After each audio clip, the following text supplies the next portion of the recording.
Hello बच्चों, चलिए प्रश्न को पढ़ते हैं। समताप मंडल में ओजोन का निर्माण किस प्रकार होता है। तो चलिए प्रश्न के मुख्य उदाहरण पे बात करते हैं।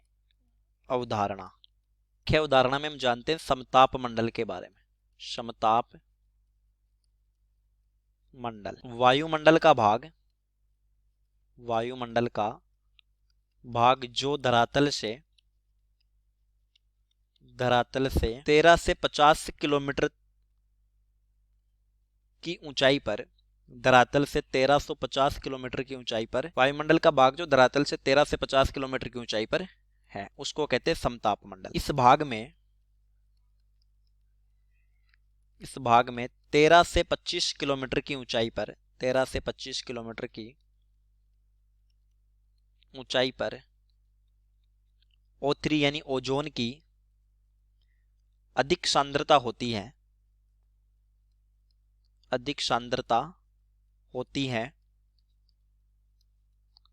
इसको ओजोन परत बोला जाता है। यह परत सूर्य की पराबैंगनी विकिरणों को धरती पर आने से रोकती है, परत बोला जाता है।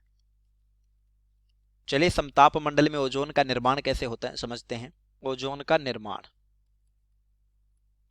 देखिए, पहले पद में क्या होता है कि आणविक ऑक्सीजन पर हम जानते हैं वायुमंडल में 21% के लगभग ऑक्सीजन होती है। तो आणविक ऑक्सीजन पर सूर्य की विकिरण गिरने से ये परमाणु ऑक्सीजन में टूट जाती है। या आणविक ऑक्सीजन विखंडित हो जाती है। तो ये O2 है, आणविक ऑक्सीजन। इस पर सूर्य का प्रकाश आता है। इस प्रकाश की तरंगदैर्ध्य जो लैम्बडा है वो 200 नैनोमीटर से कम होती है और ये बन जाता है 2 नवजात ऑक्सीजन। अब क्या होता है, आणविक ऑक्सीजन के